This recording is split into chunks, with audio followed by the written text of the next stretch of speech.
pessoal! E aí, tudo bem com vocês? E cá estamos para mais uma conversa. Vem cá! Sabe quando você tem que preencher um formulário desses online, uma pesquisa, etc., em que a gente tem que falar do nosso nome, idade, raça, onde mora, sexualidade, se tem um trabalho e qual? Na maior parte das vezes a gente responde no automático, né? Mas já parou para pensar que essas coisas meio que pedem para a gente se posicionar? Vivendo em sociedade, esse se posicionar é bem curioso de ser analisado. Isso porque na vida prática mesmo, essas coisas que a gente marca ali, elas são interpretadas por nós mesmos e por outras pessoas.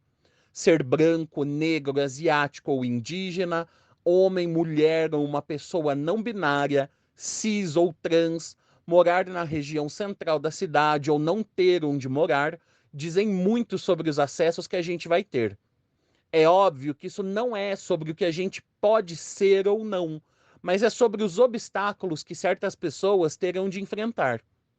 Quando a gente fala em saúde, por exemplo, muitos acessos ao serviço e até mesmo a exposição a certas experiências têm a ver com essas coisas que a gente chama de marcadores sociais da diferença. Quer dizer, o modo como a gente se entende e é entendido pelo mundo ao nosso redor passa por essas formas como a gente dá sentido ao que é gênero, raça e sexualidade e etc. E isso também influencia o modo como a gente vive a nossa cidadania. Um exemplo muito prático e que a gente repete sempre aqui. No Brasil, é mais comum que as mulheres cuidem da sua saúde do que os homens. Apesar disso, quando a gente fala de trabalho, mulheres cis têm salários menores e mulheres trans têm pouquíssimas oportunidades. E o que acontece quando a gente pensa nessas coisas olhando para a saúde? É sobre isso que a gente conversa hoje com o nosso convidado, o psicólogo Tiago Pinheiro. Todo mundo preparado? Seja bem-vinda ou bem-vindo ao Viveração, nosso encontro semanal para falar sobre sexualidade, saúde, bem-estar e cidadania. Primeiro, Tiago, muito obrigado por aceitar o convite, tá? Foi muito legal da tua parte.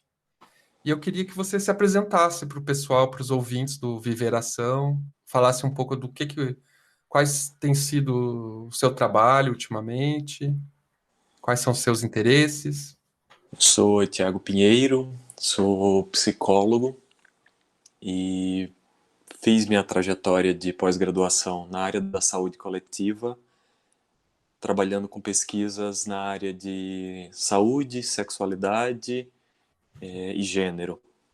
Então, ao longo dos últimos anos, eu venho trabalhando com diferentes questões dentro desse recorte mais amplo. Então, alguns dos meus trabalhos foram voltados para questões mais específicas, como prevenção de HIV. Outros trabalhos passaram por uma discussão mais ampla por exemplo, discussão de masculinidades no campo da saúde. Então, a depender do momento, tive entradas, diversas nesse campo. Olha, que legal. Tem tudo a ver com os temas, né, do projeto, do Viveração, e eu acho que vai ser bem legal a nossa conversa.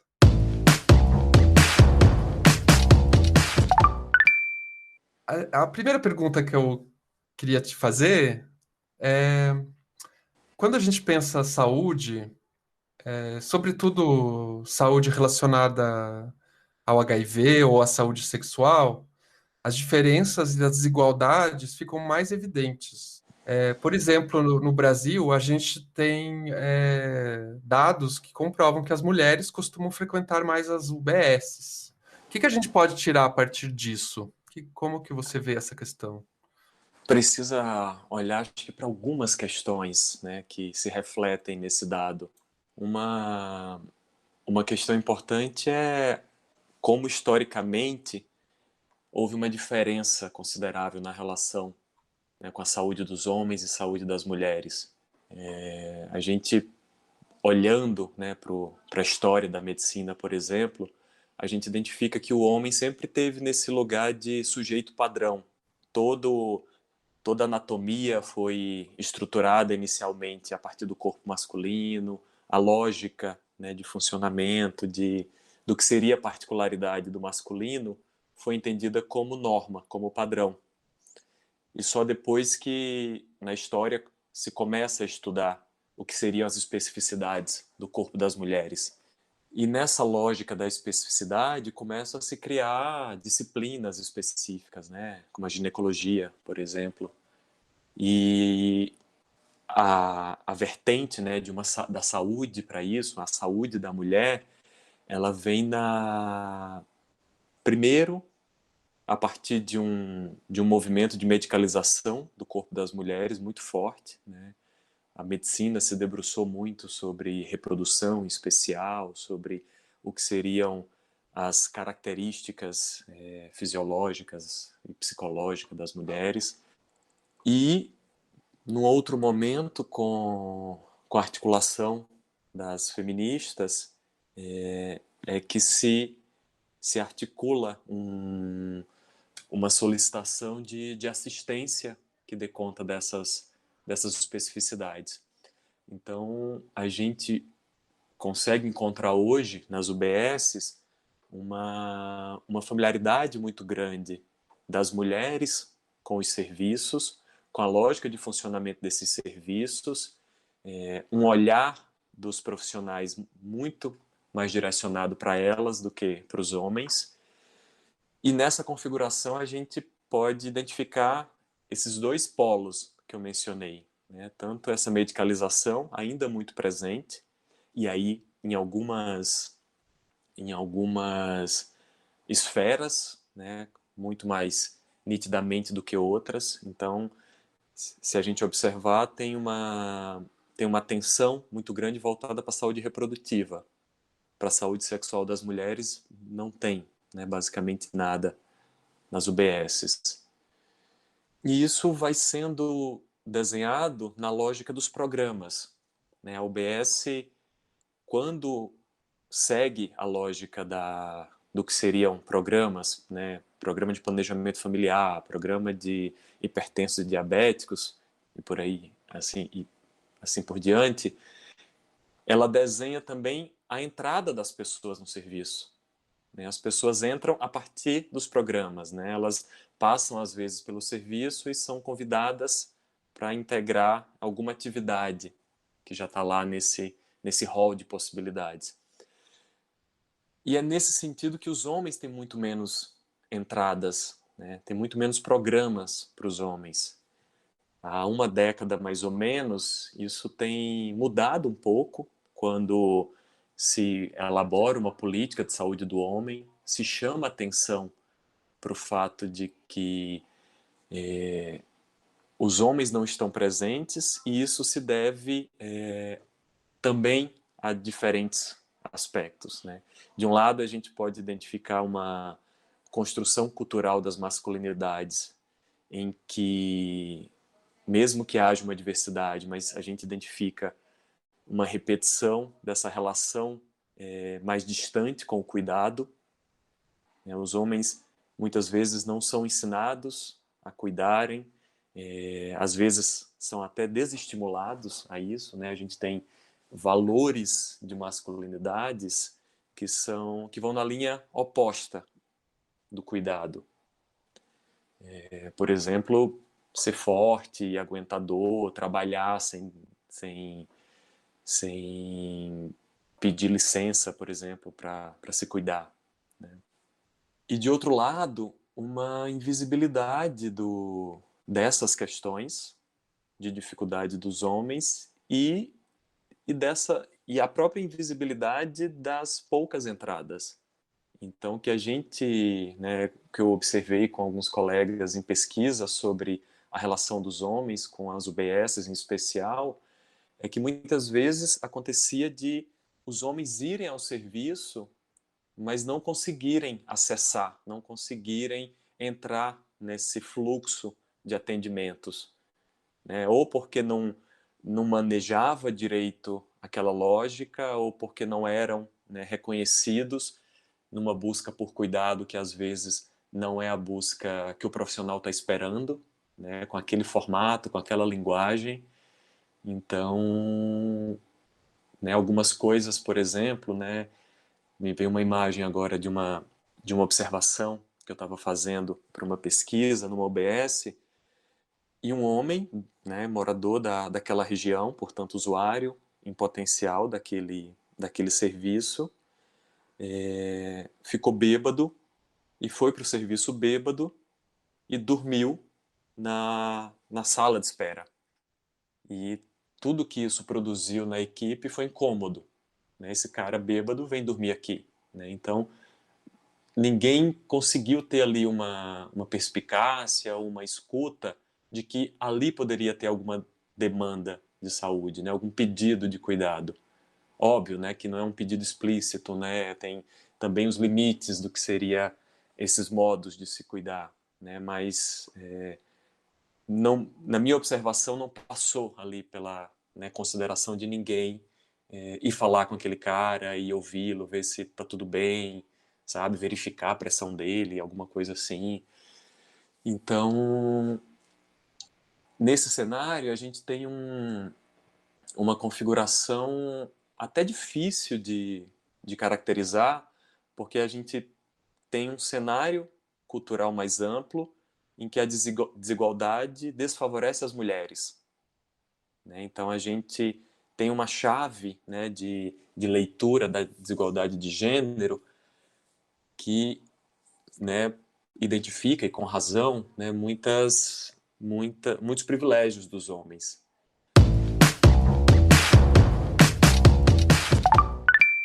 Então, eu ia fazer justamente essa pergunta, que como você vê a questão da saúde, digamos, das várias comunidades dentro da sigla LGBTI, né?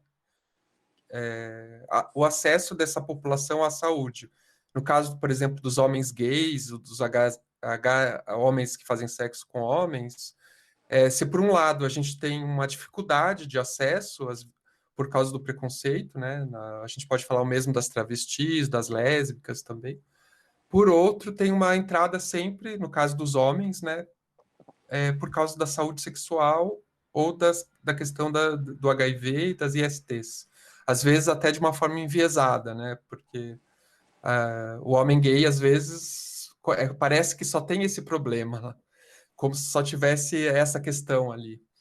E como que você vê isso, assim? Porque parece que eu tenho impressão, não sei, que se soma a questão do homem, né, no caso dos homens gays, a questão ainda do preconceito com relação à homossexualidade. Acho que faz muito sentido o que você está dizendo. E a epidemia de HIV fez uma diferença muito grande em relação à visibilidade dos homens gays, sem dúvida, né? Antes da epidemia, existia ainda uma assistência em saúde muito marcada pela lógica da patologização da homossexualidade. Então, essa era uma barreira de acesso, né? Muitos homens ou não iam aos serviços de saúde ou não expressavam a sua orientação sexual, não revelavam, para não serem patologizados já de partida, né? E isso ser o primeiro plano, né? Isso ficar, inclusive, à frente de outras questões de saúde. Com a epidemia de HIV, há uma entrada maior desses homens nos serviços de saúde, especialmente nos serviços voltados, né, para ISTs, mas, como você diz, com esse viés muito forte. E outras questões não necessariamente são contempladas. Isso, mais recentemente, tem mudado. Né? A gente tem aí uma abertura acontecendo mais recentemente, com profissionais e pesquisadores olhando para o que seriam especificidades dos homens gays. Há uma discussão sobre as mulheres lésbicas e bissexuais, né, que parte também de uma crítica sobre a invisibilidade das mulheres e de sua orientação, suas especificidades nos serviços de saúde. As pessoas trans hoje enfrentam muitas barreiras nos serviços. Acho que isso é uma das principais pautas que precisam ser debatidas na questão do acesso. E essas barreiras de acesso começam pelo que seria o básico do reconhecimento. Então, as pessoas transexuais terem a sua identidade de gênero reconhecida, pronome de preferência respeitado, nome social utilizado, isso, né, poderia ser algo simples, mas ainda é muito problemático em muitos serviços de saúde e gera, né, barreiras consideráveis. Fazendo pesquisa com mulheres trans e travestis em parceria com o serviço de saúde, é notável identificar que quando a gente consegue fazer uma preparação das equipes de saúde e oferecer um atendimento acolhedor e respeitoso, e além disso, né, que não é menos importante, que consiga olhar para as especificidades dessas pessoas, a gente vê um fluxo, né, se formando de pessoas trans para esses atendimentos, o que destoa da pouca presença delas em muitos outros serviços, né? Então isso é gritante. Quando a gente vai para o campo das pessoas intersexo, isso também é muito delicado, né? Assim, a discussão ainda precisa ser muito pautada. Então, como você vê a questão dos ambulatórios específicos, né? Que existe um debate no movimento, se esse seria o caminho ideal para lidar com essa dificuldade das UBSs com a questão das mulheres trans ou dos homens trans, ou a questão intersexo. Ou a ideia mais adequada seria que essas pessoas tivessem um tratamento e um acolhimento respeitoso nas UBSs. Como que você vê isso? O ideal seria isso, né? Ter um atendimento respeitoso em qualquer serviço, né? Respeitoso e atento às especificidades.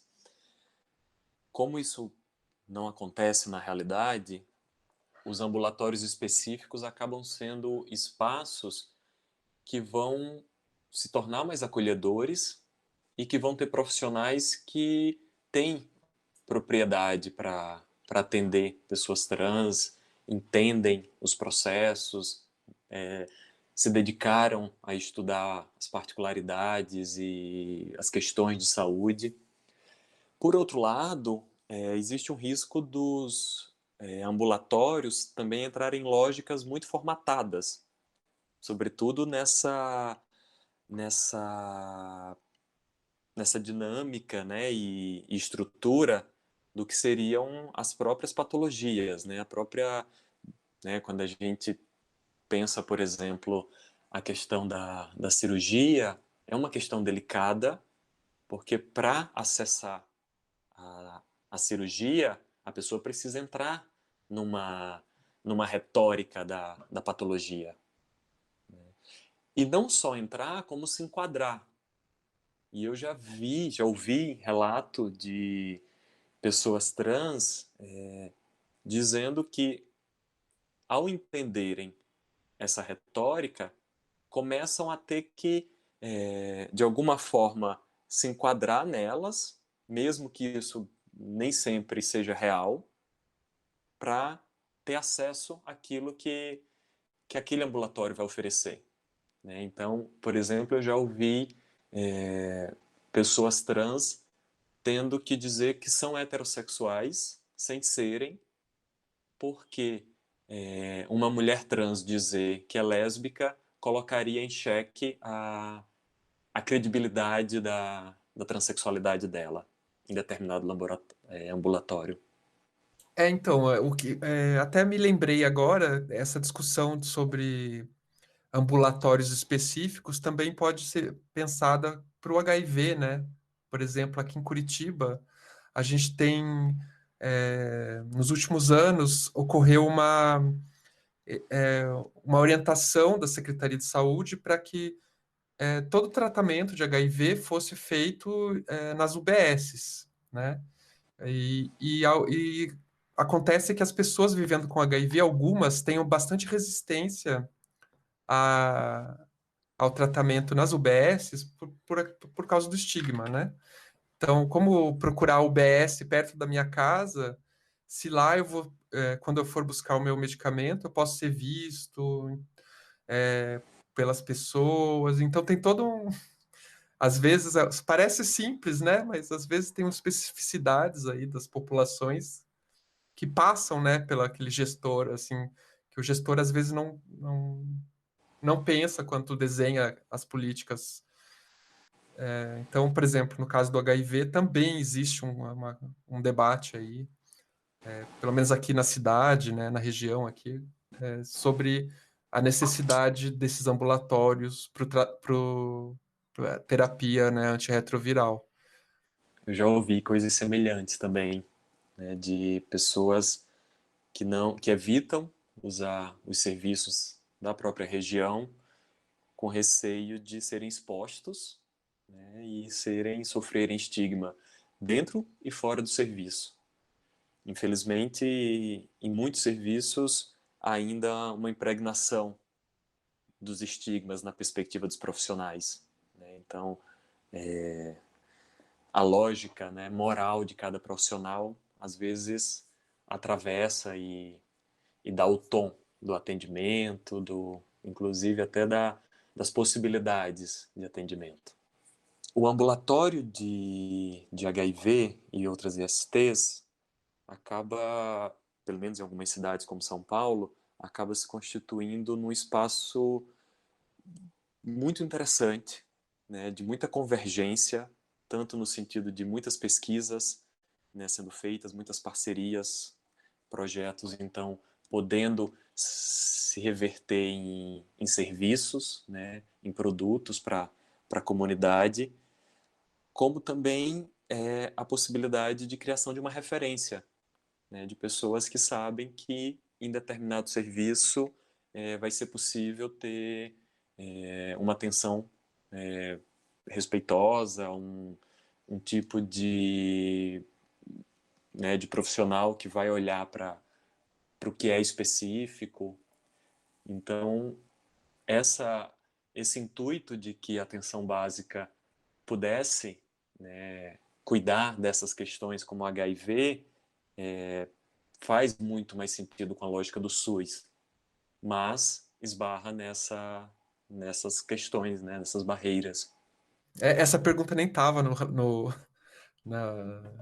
roteiro, mas, enfim, é uma coisa que eu sempre me pergunto, porque quando me pedem orientação, né, pessoas novas chegando na cidade e tal, a orientação que a gente tem da Secretaria Municipal aqui é encaminhar para a UBS, mas existe essa resistência das pessoas, às vezes, assim, por causa dessas questões de estigma. Às vezes nem o estigma dentro da unidade, né? Às vezes é aquele medo de ser visto, enfim, é o medo de receber o tratamento perto de casa, enfim.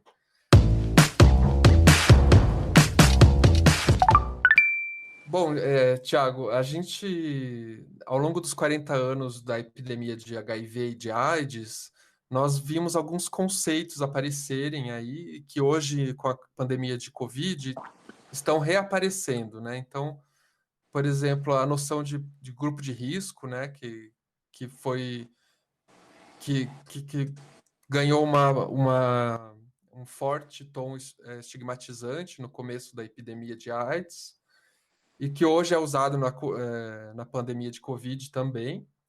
E mesmo o mesmo conceito como população-chave, né, ou grupo prioritário. Eu queria saber o que você acha desses conceitos, né? Se eles servem como categoria para expressar populações que devem ser vistas como um pouco mais de atenção, né? Tanto pelo serviço de saúde quanto pelo poder público, né? Ou se esses conceitos são meio problemáticos porque podem reproduzir, né, uma desigualdade, um estigma. O que você acha? Grupo de risco, com certeza, é um conceito muito problemático, a princípio, ele diria respeito a uma abstração estatística, né, uma lógica epidemiológica de identificar em que segmento populacional existe mais chance, né, de haver alguém com HIV, por exemplo. Mas o que a gente viu logo na primeira década da epidemia é que esse conceito, primeiro, ele se tornou a própria lente para descrever as populações, descrever a caracterização da epidemia. Então, tem registros, né, sobretudo de pesquisadores das ciências sociais, identificando como aqueles 5 grupos de risco que foram identificados para o HIV, eles foram usados como um filtro, e as outras pessoas, né, que eram identificadas com HIV, que não faziam parte dos grupos, de alguma forma eram empurradas para esses grupos, né? Então, a descrição da doença e do perfil epidemiológico foi enviesado pelo próprio conceito, né? Então, aí um giro, né, complicado. E um segundo problema é o fato de que essa noção ela foi colada na identidade das pessoas. Então, virou um estigma a partir do momento em que ser gay se tornou um equivalente a ter HIV ou poder ter HIV, né? Quase, né, esse poder aí muito mais no sentido do destino do que de uma, né, possibilidade aberta. Então a gente, né, pode ouvir de uma geração de homens gays que cresceu com a expectativa de que em algum momento se infectaria pelo HIV, porque cresceram sob essa ideia, né, de que por ser gay teria HIV. Então esse é o problema da ideia de grupo de risco, né, na verdade, como ele foi utilizado, como essa noção foi utilizada. A ideia de população-chave, ela tenta fazer um outro caminho, né, tenta pensar na lógica da prioridade. Então, quando a gente pensa PrEP, por exemplo, a gente parte, né, de alguns estudos que indicam que o uso de PrEP terá impacto no controle da epidemia se for utilizado nas populações nas quais a epidemia se concentra. Então, por essa lógica, o mais apropriado é que se direcione para grupos prioritários. Só que isso também é muito limitado se a gente não conecta com a questão das desigualdades sociais, com a questão, inclusive, né, dos marcadores que a gente está discutindo, porque a gente deixa de ver outros atravessamentos importantes. Então, usando o próprio exemplo da PrEP, a gente consegue identificar hoje que quem tem acesso à PrEP é prioritariamente um grupo bem específico. São homens gays, brancos, escolarizados. Mulheres trans e travestis também são público prioritário para PrEP, mas acessam muito menos. Homens gays negros também têm menos acesso, não só à PrEP, como a própria assistência ao HIV. É tanto que homens gays negros têm um maior índice de mortalidade por AIDS do que homens gays brancos. Então a gente precisaria de uma lógica mais complexa, né, que desse conta desses outros marcadores. Eu ia te perguntar justamente isso. Como que você vê como a questão da diferença acaba se transformando em desigualdade, né? Quando a gente fala em saúde, em acesso à saúde, saúde sexual, por exemplo, e como resolver essa questão, né? A gente teria que ter uma visão um pouco mais ampla, além do biomédico. Qual seria a sua sugestão? Uma visão para além do biomédico seria fundamental. E, de novo, pensando na lógica do HIV, a gente tem hoje essa proposta de prevenção combinada que a própria proposta ela tenta contemplar isso que você falou, né? Que é a ideia de ir para além do biomédico, de olhar para essas outras questões que fazem diferença na exposição das pessoas e dos grupos ao HIV. Então, quando se fala em prevenção combinada, né, se junta os métodos já mais consagrados, os novos métodos, né, com uso de antirretrovirais e as estratégias estruturais. E essas são esquecidas geralmente, né? Essas intervenções, elas não têm tido espaço na política pública de saúde atualmente, por exemplo. Elas já tiveram mais em algum momento. Elas fizeram parte da história da resposta brasileira à epidemia, né? A atuação sobretudo dos ativistas e de muitos profissionais na resposta ao HIV foi, inclusive, fundamental para que chegasse a ideia dessas intervenções estruturais. E hoje a gente tem uma política muito voltada para a tecnologia, né, para a ideia de que o próprio método ele vai resolver, vai dar conta, e se esquece de pensar em intervenções que dê conta dessas barreiras nos serviços de saúde, né, de lógicas que possibilitem direcionar um trabalho de prevenção para grupos que não estão acessando, seja a informação, seja os próprios insumos de prevenção. E é uma coisa interessante, né, da gente pensar, tendo em vista até a atual pandemia, como essa desigualdade, essa diferença tem se aparentemente impactado também a pandemia de Covid, né? Como, por exemplo, eu estava vendo os mapas de vacinação e de mortes por Covid, tanto de São Paulo quanto aqui de Curitiba, e como esses mapas não se encaixam, né? Como a população que até agora tomou vacina, tanto aqui no Paraná, aqui em Curitiba, quanto aí em São Paulo, parece ter sido uma população que não está sendo impactada tão fortemente pela Covid quanto as populações da periferia, né, as populações negras, enfim. E dá para pensar um paralelo, né, eu acho, até pensando as duas pandemias, duas. Não sei se você concorda.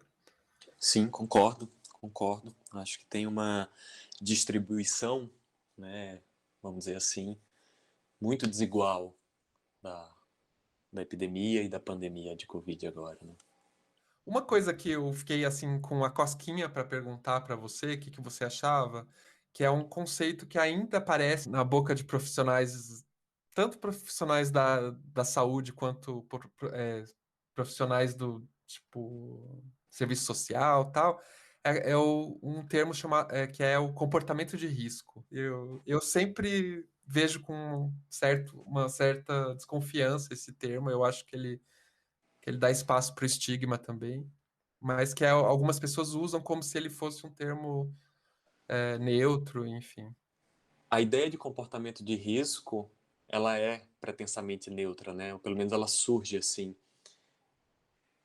Ela fez uma oposição à ideia de grupo de risco, que era muito problemática, então ela supera alguns desses problemas, né? Então ela tenta tirar essa marca identitária, né? Esse peso sobre os grupos, sobre as pessoas, e tentando então desassociar o risco de determinadas características das pessoas ou dos grupos. Só que, por outro lado, ela tem um embasamento comportamentalista, né?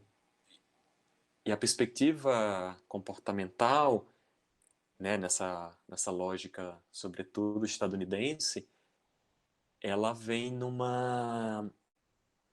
ela opera uma descontextualização das ações, né, como se o comportamento acontecesse meio em suspenso do mundo, né? Ele não está ali dialogando com todos os condicionantes, né, com todas as contingências que fazem com que um comportamento, né, se concretize.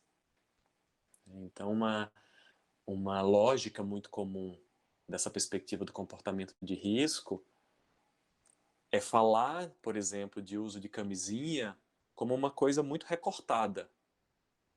E se usa, inclusive, o termo adoção do comportamento de risco, né? Como se a pessoa fosse lá e simplesmente adotasse o comportamento. E o que a gente sabe é que, no contexto das práticas sexuais, existe uma infinidade de variáveis que podem conformar ali a possibilidade de usar ou não camisinha, por exemplo. Então, se a pessoa tem medo, se a pessoa está assustada, se a pessoa está deslumbrada com a outra, se a pessoa está, né, ansiosa ou excitada demais, ou bêbada, né, assim, são coisas que vão muito para além do dizer adoto ou não adoto essa prática. E um problema muito grande da noção de comportamento foi a culpabilização das pessoas. Né? Quando as pessoas chegavam aos serviços e testavam positivo para HIV, começavam a ouvir de profissionais coisas do tipo: mas você sabia? Né? Você sabia qual comportamento que você tinha que fazer, né, que adotar? Você sabia o que você não podia fazer? E ainda assim você fez, né? Teve uma falha aí. E aí a falha recai sobre a pessoa. Esses outros condicionantes ficam todos, né, nessa responsabilidade muito pessoal. Então, como descontextualiza, é uma perspectiva individualizante. Nossa, muito legal entender, ouvir isso de você, porque é uma noção ainda dessa essa culpabilização ainda é uma coisa que a gente lê ainda na mídia, vê, ouve na mídia, né? Assiste na televisão. Então eu acho importante esse debate também sobre, enfim, eu acho que, por exemplo, quando a gente vai trabalhar com pessoas vivendo com HIV e tal, há todo um trabalho, um debate sobre culpa.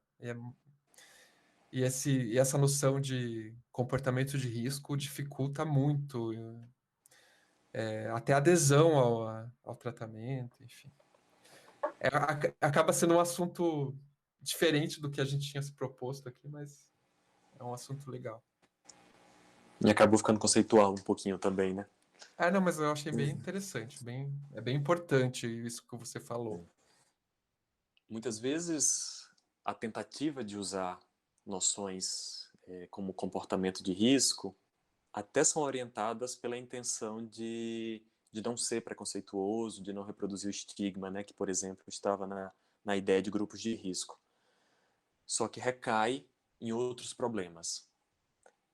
Então, acho que uma coisa que a gente pôde, né, aprender ao longo dessas décadas aí de trabalho com epidemia, com prevenção de HIV, é entender os limites dessas noções e entender que um trabalho eficaz de prevenção, de controle da epidemia, não vai ser possível se a gente não discutir desigualdade social, se não discutir racismo, se não discutir LGBTfobia, se não discutir questões econômicas, né, que muitas vezes vão desde da possibilidade da pessoa pegar um transporte e ir até o serviço de saúde para fazer uma consulta ou para pegar camisinha gratuitamente.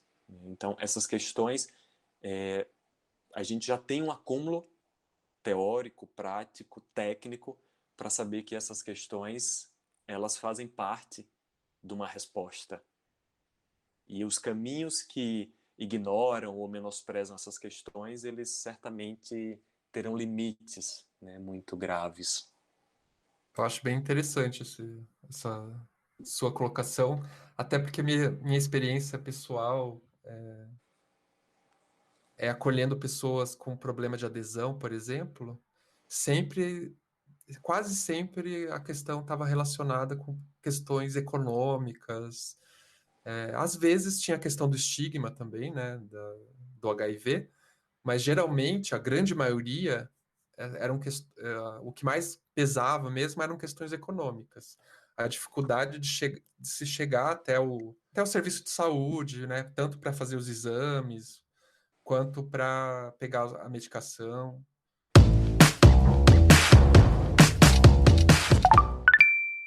Eu acho que a gente pode ir terminando, né, pessoal? E eu queria agradecer mais uma vez, assim, foi muito bom, gostei bastante, prazer te conhecer também. E outras vezes que você quiser vir fazer um debate no Viveração, tá, vai ser ótimo, né? Se sinta em casa. Muito obrigado, eu que agradeço o convite, foi um prazer também estar aqui, gostei bastante da conversa. O Viveração é um podcast produzido pela Aliança Nacional LGBTI+. A coordenação geral é de Augusto Mena Barreto, com apoio de Breno Gonçalves na secretaria. A locução de abertura é de Matheus Freitas, com edição e mixagem de Guilherme Muniz e gestão de redes sociais por Alisson Souza. Se você tem dúvidas ou quer fazer um comentário ou sugestão, é só entrar em contato com a gente no Twitter, Instagram ou interagir com a gente no grupo do Telegram. É só procurar por Viveração em todas as redes. As fontes e recomendações feitas ao longo dos episódios, assim como as músicas de trilha, estão na descrição. Até o próximo episódio. Ei! Só um detalhe. Ao longo desse episódio, a gente falou muito em marcadores sociais, né? Como falamos lá no início, eles representam as nossas formas de reconhecimento. E são também um jeito da gente explicar como diferença e desigualdade estão presentes na nossa sociedade. Na próxima terça, a gente vai continuar essa conversa com um episódio bônus com participação da pesquisadora Marília Moscovich.